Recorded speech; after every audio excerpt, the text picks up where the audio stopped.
So I wanted to share something that I've been noticing in my practice lately. I took about 5 weeks off since the hurricane. I wasn't able to work on people in the Western North Carolina area because, you know, going through a collective trauma, I was quite frazzled and just didn't really feel like I had the resources to be able to share with other people because I needed to fill my cup. And so I took some time before returning back to my office.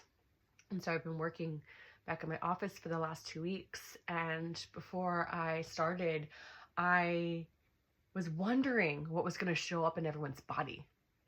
And as expected, I'm getting a lot of requests for energy work and craniosacral. So this has really given me the opportunity to really fine tune my focus on what's going on in people's bodies energetically and emotionally.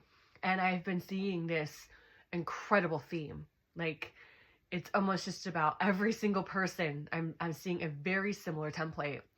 And what I normally see is a lot of yang energy in people, and a lot of contraction in the right side, a lot of doing, and overexerting.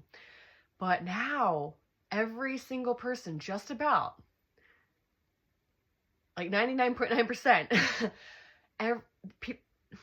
the left side of the body, the yin, is like whacked out of the body. It's so incredible. Every single person, it's this cry for the yin. It's the cry for the need to feel safe, to feel comfortable, to nourish the body. It's not about doing. We're all kind of in the shock as to where we are pivoting our energy. And so, yeah, it's so fascinating to see the contrast of what I typically see on my table and how now I'm seeing this overinflation or this vibration of anxiety, this vibration of needing to rest, this vibration of just fear, a lot of where should I go next, a lot of, there's a lot of sensation of feeling a lot in the pancreas and the spleen area, which is an indicator of like, what choice do I make? Where do I go?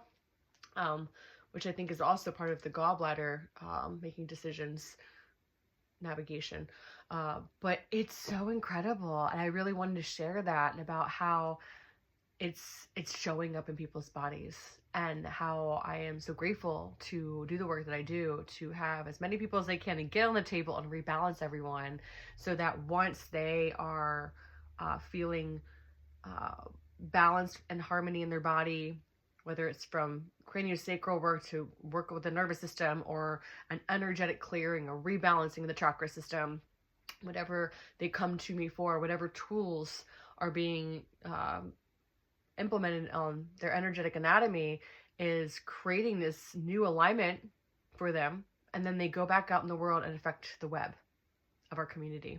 And so that's my goal, is to get as many people on my table, to rebalance them, to help themselves and help the rest of our community, so that we all can feel that balance and harmony. Because and I do this in my Reiki 1 trainings, where if you take some dowsing rods, you can check someone's auric field, and you can see how quickly that auric field changes based on your thought pattern.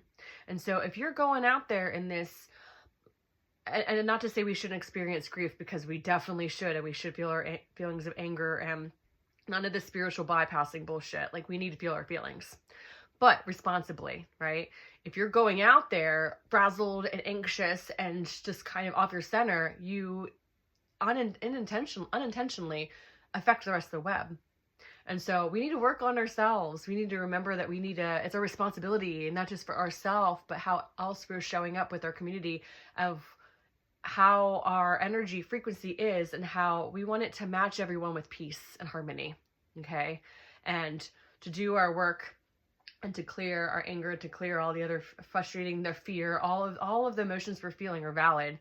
We must feel them. But we also need to make sure that when we're going out there, how we know how we're affecting other people with our vibration. So coming to the table, getting the work, the cranial work, the energy work, working on your body and finding balance is key. especially since, again, what I'm finding is all of us are screaming for that rest and safety and need someone to hold space for them to come back into their body, to find their balance, to find this safe space, to have a witness, to allow themselves to really cry and trauma release. So yeah, just wanted to share those findings with you about what I'm experiencing in my work. And yeah, keep sending your prayers here. We're in this for a long haul. So just continue to send our prayers for our healing and rebuild.